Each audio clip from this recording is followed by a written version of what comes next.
বিমস্টেককে আমরা ভেবেছিলাম যে সার্কের একটা বিকল্প হয়ে দাঁড়াবে, সেটা কিন্তু দাঁড়ায় নাই।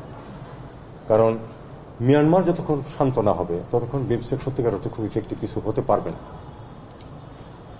একইভাবে আমরা কিন্তু সার্কের বিকল্প হিসেবে চাই নাই বিমস্টেক।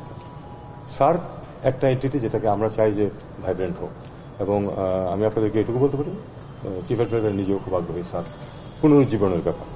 তো আমরা দেখি কতটুকু কি করা যায়। সার্ক আমরা জানি যে এটা হলো victim of India Pakistan rivalry, আমরা চাই না যে সেটা। এই কমিটি আমাদেরকে 7 দিন দেবে, আমরা হয়তো আরো 7 দিন এটা টাইম নেব। উইদিন 15 ডেজ আমরা হয়তো এটা অফিসে পৌঁছে দেবো। সেইখানে টাইমলাইন বলা থাকবে কবে জমা দিবে। জমা না দিলে খবর আছে, এবার সোজা কথা আইনানুগ খবর যা করার যেখানে যেটা করার আমরা পড়তে পিছপা হব না।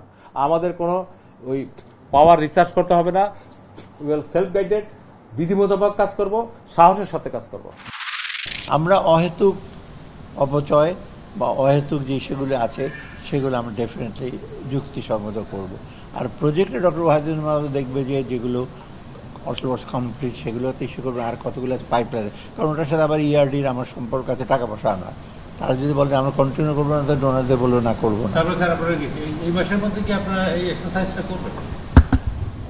আমি এটা বেশি মেজর কাজ হলো প্ল্যানিং মিনিস্ট্রি প্রজেক্টগুলো, আর ছোটোখাটো জিনিস তো বাজেট আমরা রিভিউ করব।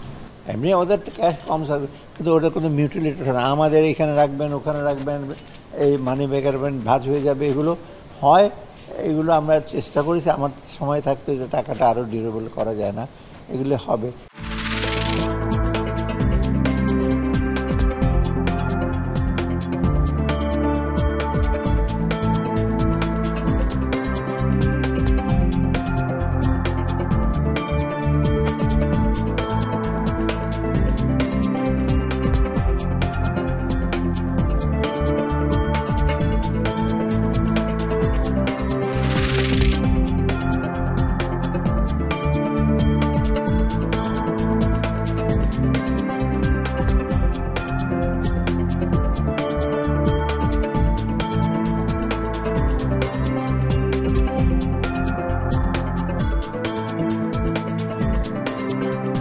বর্তমান সরকার জনগণের অধিকার, সুশাসন ও ন্যায় বিচার প্রতিষ্ঠায় বদ্ধপরিকর।